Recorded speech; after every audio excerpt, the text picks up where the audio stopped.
성경을 우리가 오늘 로마서를 19번째 지금 강해를 하고 있습니다. 19번째. 오늘 제목은 인간의 실패를 뛰어넘는 하나님의 구원 역사. 우리가 성경을 보면 표면적으로 볼 때 이 성경의 역사처럼, 인간의 역사처럼 보일 때가 있습니다. 그죠?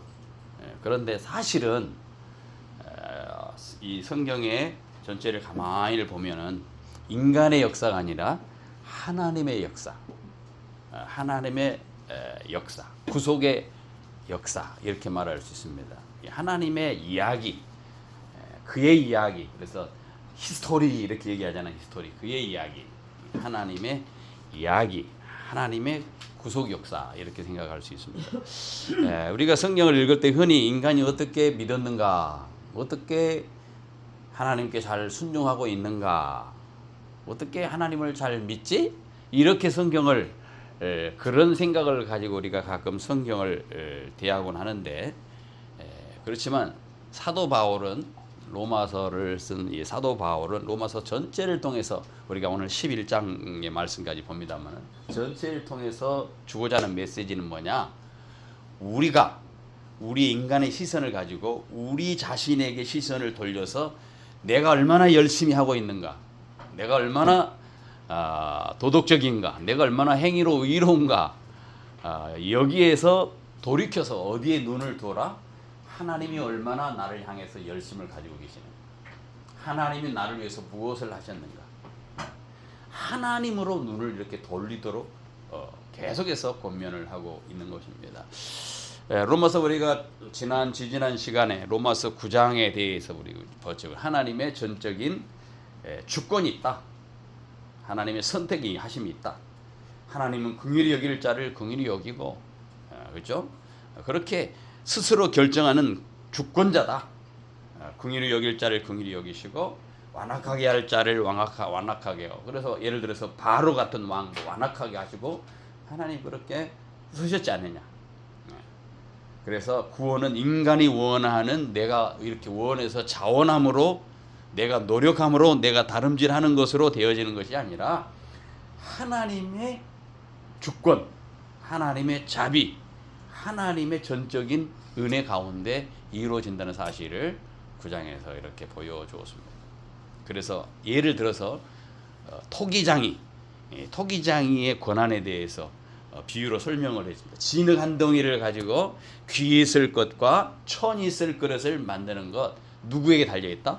토기장이의 고유 권한이다. 피조물인 인간이 창조주 하나님의 그 절대적인 그 주권에 대해서 반문을 하거나 왜 이렇게 했습니까? 왜 이렇게 합니까? 이렇게 할 수 없다라는 거죠. 하나님의 주권에 대해서 설명을 쭉 했습니다. 그리고 나서 우리가 지난주에 봤듯이 10장에서 하나님의 그 주권적인 은혜 앞에 인간이 어떻게 해야 되느냐? 믿음으로 응답한다. 믿음으로 응답해야 된다. 그래서 구원은 내 의로움이 아니라 오직 예수를 믿음으로 가능하다. 그 얘기했죠. 그래서 어느 누구든지 차별이 없이 누구든지 예수를 믿으면 구원을 받는다. 믿음이 어떻게 생기느냐? 들어서 생기는다. 들어서 생기는데 부지런히 믿음을 얻기 위해서 들어야 된다 말씀. 그리고 듣도록 복음을 어떻게 해야 된다? 전해야 된다. 그리고 이제 오늘 11장에 딱 넘으면은 이런 두 가지, 10장 9장에 있는 그 하나님의 주권과 하나님의 주권에 대한 응답으로서 인간이 응답하는 것에 대해서 다 종합적으로 하면서 설명을 해주고 있는 게 뭐냐? 인간은 실패하다. 인간은 늘 실패한다. 인간은 늘 실패할 수밖에 없는 그런 존재다. 그렇지만은 그 인간들을 구원하시는 하나님의 절대적인 주권은 실패하지 않는다. 그 얘기를 하고 싶어 하는 거죠. 11장에서는 인간은 실패하지만, 인간으로서는 실패하지만 하나님이 계획하고 하나님이 섭리해 나가시는 그 하나님의 구원의 역사는 실패하지 않는다는 거예요. 사람에 의해서 실패하지 않는다. 그래서 이 11장의 전체적인 외침이 뭐냐? 구속사의 핵심은 뭐냐? 우리의 구원을 이루시는 분은 우리가 아니라 하나님이라는 거죠. 하나님이 그 구속의 역사를 주인공으로서 우리를 끌고 오시는 것이지 우리가 어떻게 해서 하는 것은 아니다. 이스라엘도 아니고 유대인도 아니고 이방 교회도 아니고 위대한 사도 바울도 아니고 오직 하나님만이 그런 구속의 은혜를 계획하시고 끌고 나가 계시고 완성하시는 분이다. 그걸 선포하시는 메시지가 로마서 11장에 있는 메시지의 핵심입니다. 자, 그러면 오늘 이 말씀을 통해서 우리는 로마서 11장 말씀을 전체를 볼 텐데, 이 말씀을 통해서 인간의 실패를 뛰어넘는, 그래서 하나님의 영광을 완성해 나가시는 그 신실하신 하나님이 어떤 하나님이었는가. 인간의 실패에도 불구하고 한 번 약속을 하면 그 약속을 성실히 이행해서 완성해 나가시는 그 하나님의 어떤 하나님이신가를 우리가 성경을 통해서 쭉 설명한 것을 보게 됩니다. 첫 번째 1절부터 10절에 있는 말씀입니다. 1절 10절에 있는 말씀은요, 제목이 뭐냐? 하나님은 자기 백성을 결코 버리지 아니하신다. 아멘. 당시 사도 바울은 유대인과 이방인 모두에게 충격적인 질문을 하는 것으로 1장을 시작하죠. 우리 같이 11장 1절 같이 한번 읽어봅시다. 시작. 그러므로 내가 말하노니 하나님이 자기 백성을 버리셨느냐? 그럴 수 없느니라. 나도 이스라엘인이요 아브라함의 씨에서 난 자요 베냐민 지파라. 이게 무슨 말이야? 당시 사람들의 눈에는요, 이스라엘 백성들이 하나님이 이스라엘 백성을 버리신 것처럼 그렇게 생각을 했다라는 거죠. 왜? 우리 지난번에 봤잖아요. 예수님이 오셨는데 맞이하지 아니하고 그들이 배척을 했어. 그래서 복음이 누구에게 넘어갔다? 이방인들에게 넘어갔다. 그래서 그 복음을 이방인들에 넘어간, 진짜 복음을 듣고도 그 복음을 알지 못하고, 그래서 결국은 하나님께서 그 복음이 이방인을 넘어가게 했는 거죠. 자기 땅에 메시아가 왔는데 거절을 한 거죠. 유대인들이 거절을 한 거야. 그래서 결국은 이 예루살렘과 이 유대 땅 그 지역의 모든 사람들은 심판을 향해 달려가고 있습니다. 그래서 오히려 이방인 사람들에게 복음이 전파되었어요. 예수를 알지 못했는데 예수님과 상관이 없는 사람들, 이방 땅에 복음이 전파되고 이방인들이 그 교회의 무리로 채워지는 역사가 일어나기 시작됩니다. 인간의 눈을 보면 하나님이 그럼 유대인들을 예정하고 그들을 택해서 하나님이 선민 삼으시고 하나님의 나라에 이끄시겠다고 그렇게 구약에서 보여줬는 그 계획이 실패한 거냐? 그건 아니다는 거죠. 왜 그러느냐? 지금 사도 바울은 단호하게 그럴 수 없느냐, 1절에서 그럴 수 없느니라. 왜 그러냐? 하나님의 구원은 인간의 어떤 조건이 아니라는 거야. 자, 우리가 11장까지는 뭘 얘기를 계속 하려고 하냐면 교리적인 부분이에요. 어떻게 인간이 구원받느냐 얘기를 하려고 하는 거예요. 다음 주 12장부터는 어떻게 살아가야 될 것인가를 얘기할 거거든요. 근데 오늘 11장까지는 그 얘기를 하는 거예요. 무슨 얘기? 하나님의 구원은 인간의 조건이 아니라, 인간의 어떤 것에 의한 것이 아니라 하나님 당신의 신실함에 의해서 이루어지는 것이다 라는 것을 계속해서 근거를 대면서 설명을 해 나가고 있습니다. 자, 2절부터 4절 같이 한번 읽어봅니다. 2절부터 4절 시작. 하나님이 미리 아신 자기 백성들을 버리지 아니하셨나니 너희가 성경이 엘리야를 가리켜 말한 것을 알지 못하느냐. 그가 이스라엘 하나님께 고발하되 주여 그들이 주의 선지자를 죽였으며 주의 제단들을 헐어버렸고 나만 남았는데 내 목숨도 찾나이다 하니 그에게 하신 대답이 무엇이냐. 내가 나를 위하여 바알에게 무릎을 꿇지 아니한 사람 7,000명을 남겨두었다 하셨으니. 자, 무슨 말이냐면은 구약의 열왕기상 19장에 있는 말씀이에요. 열왕기상 19장 18절 이하를 보면 아합 왕이 그리고 이세벨이 극심한 우상 숭배를 합니다. 그래서 엘리야가 얘기하죠. 바알과 아세라 상들을 우상을 섬기는 선지자 850명과 대결을 하자. 기도의 대결을 하자. 기도 대결을 합니다. 그래서 거기서 이 엘리야가 드디어 기도에서 이기죠. 하늘에서 불이 내려오고 제단을 불을 살리잖아요. 그런 어마어마한 일을 하고 기도 대결, 영적인 대승리를 거둡니다. 그래서 거기에 뭐가 드러나냐면 야, 이스라엘의 신이 참 하나님이다 라고 하는 것이 드디어 드러납니다. 그런데 그 후에 들러오는 소식이 뭐였냐면은 열왕기상 19장 1절 2절을 쭉 보면은 이렇게 설명을 하고 있습니다. 아합이 엘리야의 무릇 행한 일과 그가 어떻게 모든 선지자를 칼로 죽인 것을 이세벨에게 고하니까 이세벨이 사자를 엘리야에게 보내어 이르되 내일 이맘때에는 정녕 내 생명으로 저 사람들 중 한 사람의 생명같이 하리라. 아니하면 신들이 내게 벌 위에 벌을 내림이 마땅한지라. 이렇게 말을 합니다. 다시 말하면 무슨 말이냐면은 지금 엘리야가 그렇게 850명의 바알과 아세라 선지자하고 승리의 싸움에서 이겼는데 이제 뭐라고 얘기하냐면은 이 아합이 엘리야에게 뭐라고 얘기하냐면 이렇게 얘기하면 네가 850명 죽였지 너 똑같이 내 죽일 거야. 이 협박을 하는 거죠. 칼로 죽인 것처럼 너도 이세벨에게 다 당할 것이다. 이세벨이 사자를 엘리야에게 보내고 그렇게 말, 넌 다 죽을 것이다. 이렇게 말을 하죠. 이맘때면 너 생명 다 끝날 거야. 이런 승리를 어마어마하게 승리를 거둬들인 이 엘리야가 마음이 무너졌죠. 어디로 가느냐? 광야로 갑니다. 광야로 가가지고 로뎀 나무 아래에서 그렇게 뭐라고 얘기하냐? 우리가 오늘 읽었던 로마서 11장 2절 4절에 있는 그런 내용이에요. 나만 홀로 남았습니다. 하나님. 낙심하고 있습니다. 그때 하나님이 뭐라고 해야죠? 내가 나를 위하여 바알에게 무릎을 꿇지 아니한 사람 몇 명을? 7,000명을 남겨뒀다. 이렇게 말합니다. 자, 무슨 말이냐 하면은 이 세상의 타락, 이 세상에게 굴복하지 아니하는 끝까지 믿음을 지킨 사람 7,000명이 있다. 너만 혼자서 지키고 너만 혼자서 싸운 것처럼 그렇게 생각하지 말라는 거예요. 자, 그 이야기를 신약 성경에서 오늘 로마서 11장 4절에서 그 이야기를 하면서 설명을 하는 게 뭐냐면은 하나님의 은혜로 선택받은 그러한 자들이 다시 있다라는 거예요. 근데 유대인들 버렸다고 생각하고 있느냐?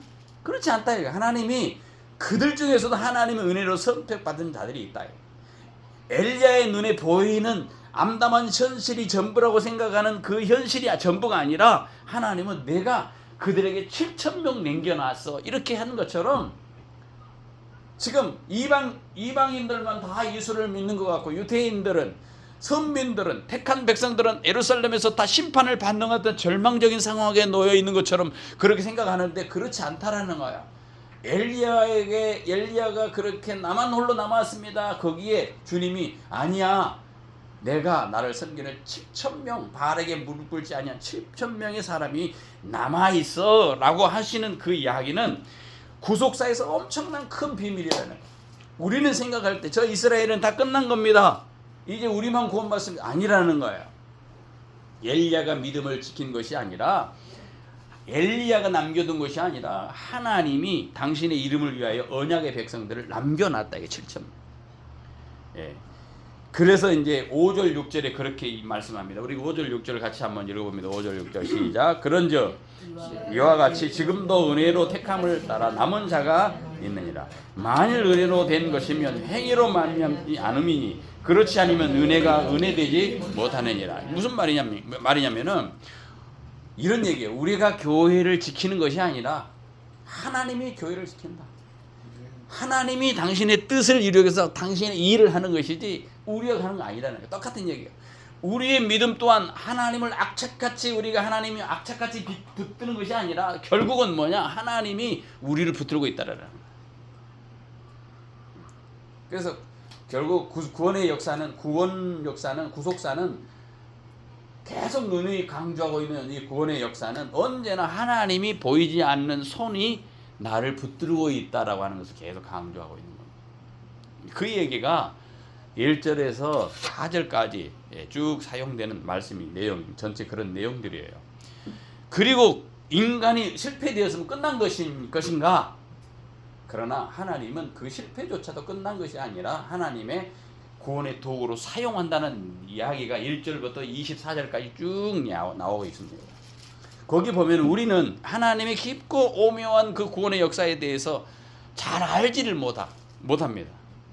그렇지만 하나님은 그 이스라엘이라는 사람이 예수 그리스도를 거절했고 그것이 인간적인 명백한 죄죠. 이스라엘 백성들이 하나님을 믿지 않은 거, 예수님을 믿지 않은 거 명백한 죄 아닙니까?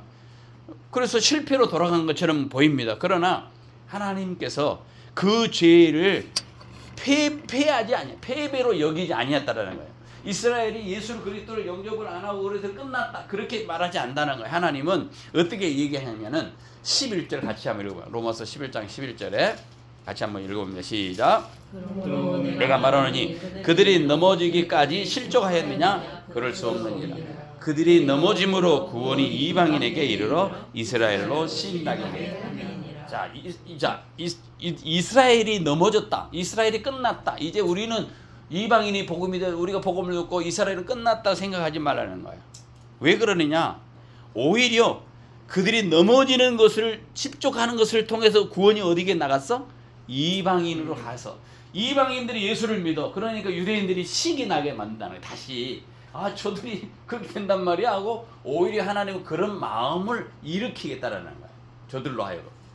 그래서 하나님은 이스라엘의 거절이라는 역사적인 그 비극, 예수를 믿지 않고 예수를 거절을 했는데 그 역사적인 비극을 통해서 오히려 복음이 온 세상 열방으로 흩어지게 만들어서 우리만 구원받는 유대인, 우리만 선민이냐라고 생각하는 그 생각을 바꿔서 오히려 하나님은 그렇게 하는 것을 통해서 복음이 이방으로 전파가게 돼 있어요.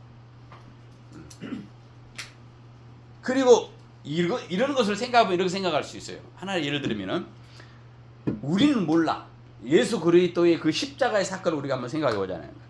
인류가 저지른 가장 악한 짓이 뭐냐? 예수 그리스도를 십자가에 못 박는 사건 아닙니까? 인간의 반역이 최고 정점에 달하는 순간이 뭐냐? 하나님이 당신의 아들을 내어주는데 그거를 그냥 죽이는 거야. 처음에는 종들을 보내죠. 일꾼들을 보내죠. 말을 안 들어. 아니다. 하나님 최후의 방법으로 아들을 내보내지.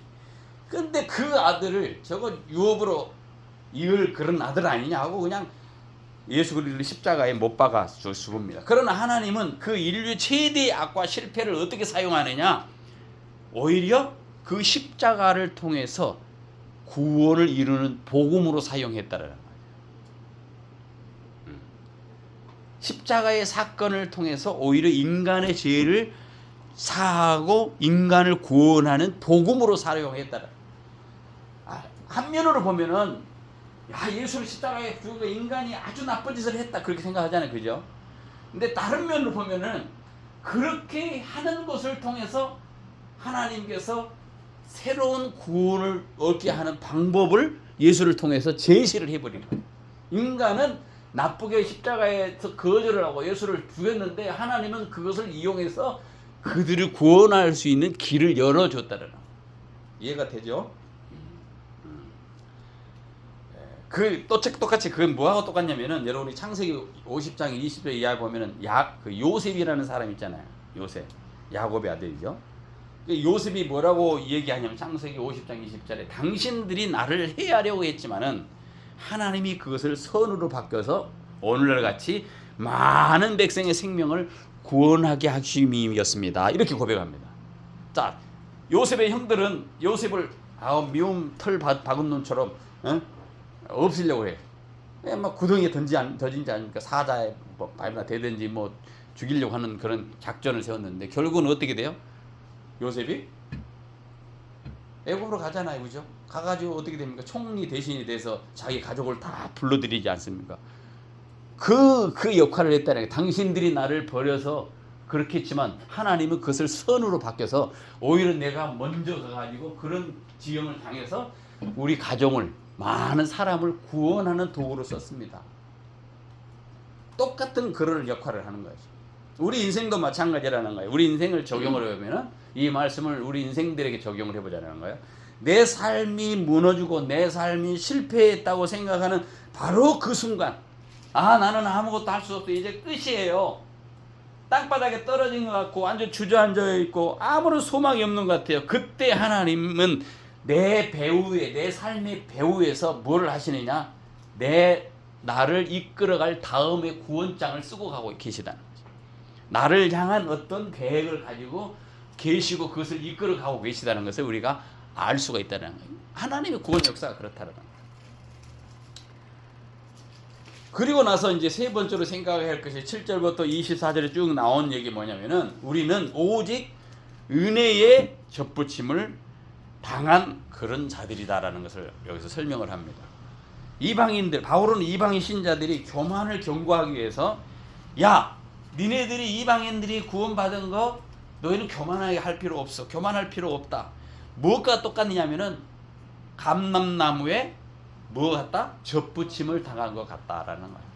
자, 무슨 말이냐? 많은 이들이 이 비유를 통해서 교회에 대한 이야기로 오해를 합니다. 그런데 이 비유의 본질이 뭐냐면은 언약의 연속성이라는 거죠. 자, 우리 같이 한번 읽어보고 이 비유가 무슨 비유인가? 17절, 18절 같이 읽어봅니다. 17절, 18절 시작.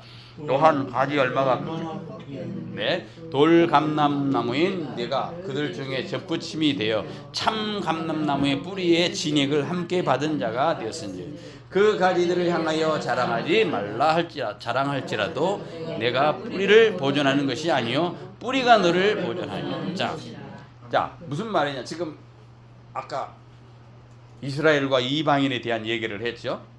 자, 이스라엘과 이방인들이 교회 숫자 채워지니까 이스라엘은 다 버림받았다 이렇게 생각하지 말라는 거예요. 하나님 남겨놓은 자들이 있다. 하나님 섭리 가운데 있다. 그러면서 이제 설명을 하는 거예요. 자, 참 감람나무. 감람나무로는 우리가 감람나무 어떤 나무인지 아세요? 네, 올리브를 감람나무라고 성경에 지칭되어 있어요. 감람나무가 아닙니다. 올리브 나무를 얘기하는데 아브라함과 조상들이 주신 언약의 상징으로서 참 감람나무, 올리브 나무라고 그렇게 얘기를 하는 겁니다. 뿌리라는 거, 그 뿌리가 이스라엘과 아브라함의 조상들이 하나님의 구원 언약에 있다라고 하는 측에서 생각한다면 여기서 비유는 참 감나무 뿌리가 되는 겁니다. 원 가지가 뭐냐? 이스라엘이었어요. 하나님께서 이스라엘 택하셨잖아요. 구약 성경에 보면은 돌 감나무는 뭡니까? 그러면 이 택함 받지 못한 이방인들 돌감나무, 우리들이 다 돌감나무, 언약 밖에 있던 사람들. 하나님께서 언약을 세웠잖아요. 아브라함과 이삭과 야곱의 언약을 세웠잖아요. 하나님께서 세우신 언약이 뭐냐? 내가 내 후손이 있을 것이다. 100세 된 아브라함에게 언약을 하잖아요. 이 아브라함이 언약을 어떻게 내가 아이를 가질 수 있습니까? 하나님께서 이삭을 줬잖아요. 그 이삭을 통해서 이제 그 축도하는 그런 모습도 나옵니다.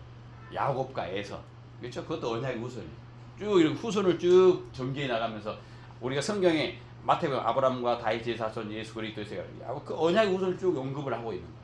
그 언약의 후손을 언급을 할 때 나타나는 게 누구냐? 아브라함이 언약의 조상으로 언급을. 하나님이 아브라함에게 언약을 했잖아요. 구원 언약. 네가 후손이 하늘의 별처럼 바다의 모래처럼 많아질 것이다. 아브라함의 자식이 하나도 없는데 지금 그러고 있는 거예요.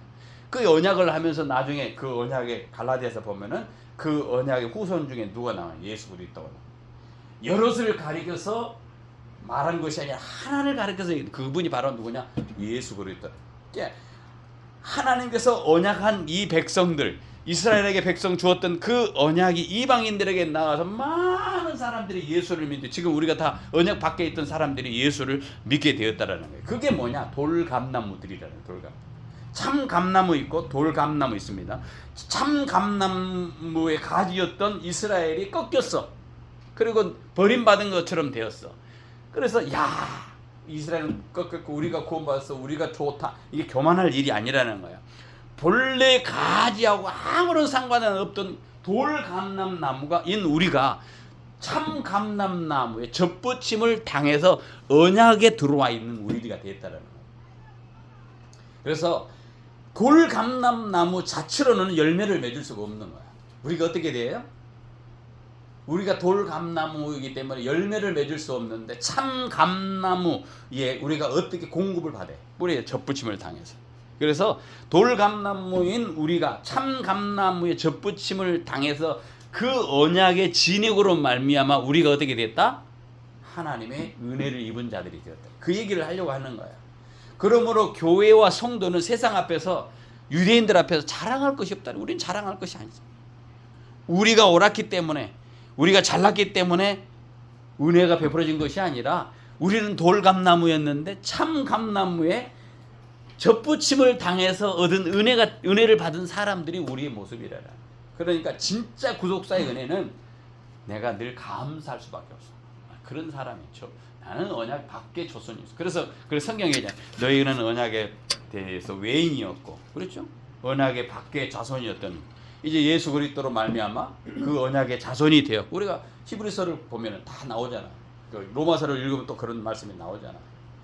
그 구속의 은혜를 받은 우리가 늘 할 수 있는 일이 뭐냐? 아, 하나님의 은혜 때문에 내가 신앙생활하고 있구나라는 생각을 하게 된다는 거죠. 그리고 그 하나님의 그 구속의 은혜를 누가 완성하느냐? 마지막에 하나님이 완성한다. 하나님이 완성한다. 그래서 25절부터 32절이 바로 하나님이 처음에 계획하던 구원을 완성하신다. 그러니 우리가 거기에 대해서 왈가불가 할 필요는 없다라는 거야. 자, 25절, 26절 같이 한번 읽어봅니다. 시작. 형제들아, 너희가 스스로 지있다면서 이 신비를 너희가 모르기를 내가 원하지 아니하노니 이 신비는 인간의 충만한 수가 들어오기까지 이스라엘이 더욱 무둔하게 된 것이다. 그리하여 온 이스라엘 구원을 거기까지. 자, 무슨 말이냐면은 이스라엘의 완악함은 영원한 방치가 아니라는 거예요. 하나님이 정하신 이방인의 충만한 수가 될 때까지 하나님이 기다리고 있는 거예요. 무슨 말이냐면 이스라엘이 하나님의 버림바 같이 됐잖아요. 그러니까 복음이 어디로 갔어요? 이방인으로 갔잖아요. 우리가 예수를 많이 믿게 돼요. 이스라엘 백성들이 저것들이 다 우리보다 더 예수를 잘못 역사가 일어나는 시기심이 나게 해요. 이스라엘의 밖에 있는 사람들이 이제 그 수가 충만한 수가 될 때, 구원받을 하나님의 택함 받은 이방인들이 충만한 수가 다 될 때 어떻게 하겠다? 하나님이 다시 그 충만한 수가 다 이루어질 때 하나님이 예전에 생각하던 그 언약의 후손들을 버리지 아니하시고 아까 남아있는 7,000명처럼 하나님께서 당신의 이스라엘을 언약에 신실하신 하나님이 그 이스라엘을 회복할 것이다. 회복시킬 것이다. 어떻게 이것이 가능하느냐? 하나님의 부르심에는 후회가 없다라는 거야. 하나님의 은혜와 부르심에는 후회가 없다. 하나님의 구속사는 절대 변하지 않는 대원칙이 있는데 하나님은 한 번 택한 백성들을 버리지 아니하고 끝까지 이루어야 돼. 그들로 하여금 중간에 이상하게 빠져나가가지고 하나님 모르는 채로 엉뚱한 길로 가는 것 같지만 그것이 그냥 끝나버린 게 아니라 하나님은 그것들도 돌이켜서 오게 하는 때가 있다는 거예요. 그게 뭐냐? 이방인의 사람 충만한 수가 이루어질 때, 구원받을 이방인의 충만한 수가 이루어질 그때에 하나님께서 언약의 백성들을 다시 회복시키실 것이다. 그 약속을 하고 있는 거예요. 그래서 29절에 그런 표현을 쓰고 있습니다. 같이 읽어보면 29절 시작. 하나님의 은사 부르시면은 후회하심이 없다. 후회가 없다는 거예요. 인간의 수시로 마음이 변해 약속을 깨버리지만은 약속의 신실한 하나님은 결코 그 구원을 취소하거나 변경하거나 없애버리거나 그러지는 않는다는 거예요. 후회함이 없는 하나님. 성경의 역사는 인간이 하나님을 붙들고 있는 역사가 아니에요. 몸부림치는 역사가 아니라 도망치는 하나님, 도망치는 인간을 끝까지 추적해가는 하나님. 그러니까 종교가 우리가 하나님을 향해서 막 갈고 올라가고 행위를 쌓고 도덕을 쌓고 막 열심을 해보고 기도를 하고 금식을 하고 막 해가지고 막 구원을 얻는 것이 아니라는 거예요. 이번 주면 이 얘기는 이제 끝나요. 다음 주부터는 이렇게 안 해 이제. 근데 하나님이 어떻게 하느냐? 우리가 도망치고 있는 그 인생들 계속 쫓아가고 추적을 해가 저 인간들을 내가 가만히 안 두겠어 하면서 추적하는 거야. 성경에 보면은요, 아브라함이 실패했습니까? 안 했습니까? 아담 실패. 노아도 실패했습니까? 안 했습니까? 믿음을 다 지켰다고요? 순종했잖아요. 순종했는데. 그래서 구원받았죠. 구원받았는데 결국은 구원받았지. 근데 노아가 처음부터 그랬어요? 하나님이 그렇게 몰고 간 거예요, 사실. 그렇죠. 또 누굽니까? 아브라함 같은 사람 있잖아요. 아브라함도 처음에는 어떻게 했어요? 믿음을 가지고 갈대아우를 따라나요. 사도행전 7장에 보면 아니에요. 안 가요. 그러니까 하나님께서 그 아버지 데라를 죽게 해서 거기 떠나게 만든단 말이죠. 영광의 하나님이 나타나가지고 야 이놈아 내가 너를 가라고 하면 가야지 왜 안 가니? 가기 싫은가? 변방에서 안 가려고 그러는 끝까지 버티고 있는 거야. 그래서 하나님께서 그 아버지를 죽인 거예요. 베라를 죽고 나서 그때 떠나게 돼. 하나님이 구구절절하게 이렇게 끌고 가는데 잘못하면 잘못한 대로 징계하고 채찍해 가면서 끌고 나. 모세 같은 사람도 그러잖아요. 나는 뭐 입술이 둔하고 말도 못해. 야, 네 형이 있잖아요. 80년이라는 세월을 광야 지내서 40년에서 80대 대 불러가지고 모세를 끌고 가잖아요. 모세 실패한 인생이지만 하나님 또 그렇게 만들어놔. 다윗 어떻습니까? 다윗. 우리 성분 다윗이라고 그러잖아. 근데 그렇지 않잖아요. 막 우리아의 아내 장수 우리아를 큰 충성스러운 우리아를 그냥 막 전쟁터 내 죽일 전쟁터 최고 아주 전방에 내보내고 그 아내를 그 아내를 취했던 사람 아닙니까? 다윗이 시편 51편에 막 엄청나게 회개하잖아요. 긍휼히 여겨 달라고 막 하잖아요. 눈물로 적시잖아요. 성경에 베드로 보죠. 베드로 처음부터 막 주님을 다 따랐습니까? 주님을 위해서는 내가 어마어마한 일을 하겠습니다. 다 버려도 나는 안 버리겠다. 닭을 3번 울 때까지 막 꼭 하니까 막 다 버리고 베드로 나는 저를 알지도 못한다고 했던 사람 아닙니까? 베드로를 보십시오. 근데 베드로가 성경에 나와요 또. 네? 대단한 사람으로 나타나죠. 결정적인 순간이 모든 사람 아담과 시작 모든 인간들은 다 실패했어요. 실패. 그렇지만 하나님은 단 한 번도 그들을 버리지 아니하고 좌절하지 않고 끌고 나가고 계시는 거예요. 왜냐하면 구원이 어설픈 인간의 충성심으로 되어지는 것이 아니라 하나님의 변하지 아니하시는 그 신실함에다가 두고 있기 때문에 그 신실하심이 우리를 끌고 나가시는 것이지 내가 어떻게 해서 되는 것이 아니라 그것을 누누이 지금까지 로마서 11장에 있는 32절까지 쭉 끌고 온 내용이 바로 다 그런 내용이에요. 니네는 실패했다. 니네는 좌절했다. 그렇지만 하나님이 다 하신다. 걱정하지 말아라. 그리고 그 하나님이 어떤 하나님이냐? 이제 사도 바울은요. 이제 33절에서 36절에 그런 하나님을 전부 보니까 내가 할 말이 무엇인가? 내가 무슨 말을 할 수 있겠느냐 하면서 고백을 하는 찬양의 고백이 33절에 36절에 나. 같이 한번 읽어보면 시작. 깊도다. 이야 지식의 풍성함이요 그 판단은 헤아리지 못할 것이며 그의 길은 찾지 못할 것이며 누가 주의 마음을 알겠느냐 누가 그의 모사가 되겠느냐 누가 주께 먼저 드려서 갚으심을 받겠느냐 만물이 주께서 나오고 주로 말미암고 주로 돌아가는 그에게 영광이 세세에 있을지어다. 아멘. 무슨 말이야? 바울은 이제 더 이상 논리적으로 설명 안 해야지 그런 얘기를. 왜냐하면 하나님은 인간의 이성을 분석하고 설명할 그런 대상이 아니라 인간의 이성으로 하나님이 누구인가 분석하고 설명할 그런 대상이 아니라는 거예요. 오직 어떻게 해야 된다? 하나님께 엎드려 경배해야 될 찬양의 대상이 된다라는 거예요. 참된 그래서 신학, 참된 하나님을 연구하는 학문 신학, 하나님에 대한 지식은 뭐냐? 그것을 늘리고 그것을 많이 가지는 것 그것이 중요한 것이 아니라 그런 모든 것을 통해서 하나님이 얼마나 위대하고 광대하신 분이신가 그 앞에 무릎을 꿇게 만드는 것이 참된 하나님을 지식이고 하나님 아는 지식이고 신학의 목적이에요. 신학. 우리의 삶에 일어나는 모든 계획에 하나님의 계획을 다 이해할 수 없습니다. 왜 내게 이런 고난이 찾아오는지, 왜 내게 이러한 문제가 생기는지, 왜 이 나라, 이 민족의 이 시대에 이렇게 아픔이 있는지 우리는 알 수가 없습니다. 다 알지 못합니다. 그러나 뭐 한다? 우리 하나님의 완벽한 성품은 신뢰할 수 있다. 하나님은 그 모든 우리가 우리가 이해하지 못하고 측량하지 못하고 헤아리지 못하지만 그래서 우리가 어떻게 할 수 없지만 우리가 할 수 있는 일은 사도 바울처럼 하나님만 신뢰할 수 있는 분이라. 하나님을 온전히 선하신 하나님을 온전히 신뢰하는 이 믿음이 우리에게 필요한 것이 다른 건 없다. 그래서 사도 바울은 성경 66권 전체를 한 문장으로 오늘 11장에서 문을 닫는 거예요. 이 말씀으로 선포하는 겁니다. 뭐로 선포하느냐? 36절에 같이 읽어봅니다. 이는 만물이 주에서 나오고 주로 말미암고 주께로 돌아갑니다. 그에게 영광이 세세. 시작도 주님, 알파 오메가, 끝을 맺는 것도 주님, 중간의 과정도 주님.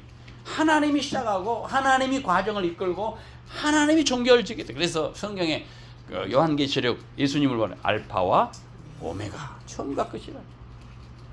인간은 오직 찬란한 그 역사 무대의 은혜의 초청을 받아서 참여해서 하나님 우리를 구원해 주십니다. 하나님 찬양, 이것만 할 수 있는 그런 존재들이라는 말씀을 맺습니다.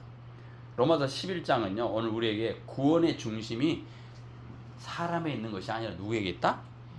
하나님께 있다. 우리가 오늘 우리의 삶 속에서도 도무지 이해되지 않고 실패와 아픔 사건들이 있을 수 있습니다.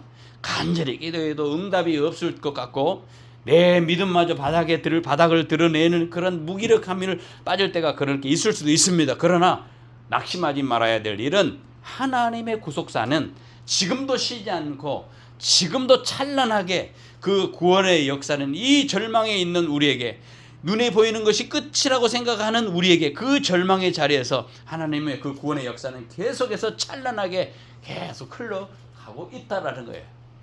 우리 눈에는 안 보여. 아직 안 보여. 그러나 하나님은 그렇게 역사를 주관하고 계시다라는 거예요. 그래서 우리의 구원 역시 마찬가지로 내 믿음의 강함을 의지하는 신앙이 아니라 끝까지 언약을 이루시는 신실하신 그 하나님을 그냥 신뢰하고 붙드는 일, 이것이 바로 우리의 신앙이어야 된다는 겁니다. 붙드시는 분도 하나님, 마침내 영화롭게 완성하실 분도 하나님, 시작하시는 분도 하나님, 끝까지 만들 것도 하나님, 내 손에가 아니라 하나님의 손에 있다. 오늘도 그 신실하신 하나님을 바라보고 우리의 전 삶을 통해서 오직 하나님께 영광을 드립니다. 오직 하나님께 영광입니다 라고 우리 삶을 그런 태도로 살아가는 여러분과 제가 되기를 간절히 소원합니다. 같이 기도하겠습니다. 자비로우신 하나님 아버지, 감사합니다. 오늘 로마서 11장 말씀을 통해서 우리의 생각보다 크고 기쁘신 하나님의 구원 계획을 다시 한번 바라볼 수 있도록 은총을 주시니 감사합니다. 우리의 눈에는 실패처럼 보이는 일도, 우리의 계산으로는 이해되지 않는 상황도 하나님께서 선하신 뜻 가운데 사용하셔서 하나님의 영광을 이루어 가심을 믿습니다. 하나님, 저희가 때때로 교만했습니다. 구원이 하나님의 전적인 은혜임을 잊고 마치 우리의 믿음과 열심으로 여기까지 온 것처럼 생각할 때가 있었습니다. 오늘 말씀처럼 우리가 원가지가 아니라 은혜로 젖붙임을 받은 자임을 기억하게 하시고 언제나 겸손과 감사함으로 살아가는 우리가 되게 해 주시옵소서. 하나님 아버지, 하나님의 은혜와 부르심에는 후회함이 없다고 말씀하셨사오니 변하지 아니하신 하나님의 사랑과 언약을 굳게 붙들게 하시고 이 흔들리는 세상 속에서도 믿음을 잃지 않게 도와주시옵소서.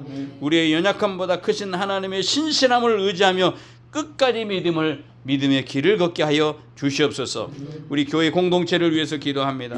이 시대에 하나님께서 남겨두신 믿음의 공동체가 되게 하시고 남아있는 7천 백성들이 되는 것처럼 이 복음을 붙들고 복음을 담대히 전하는 백성들이 되게 해 주시옵소서. 우리에게 맡겨진 영혼들 사랑으로 섬기게 하옵시고 하나님의 구원 역사에 귀하게 쓰임받는 복된 교회가 되게 하여 주시옵소서. 주께로 나오고 주께로 말미암고 주께로 돌아가는 이 삶의 원리들을 우리의 삶의 모든 그런 과정에 적용하게 하옵시고 오직 하나님께 영광만 드릴 수 있는 우리 생이 되게 하여 주옵소서.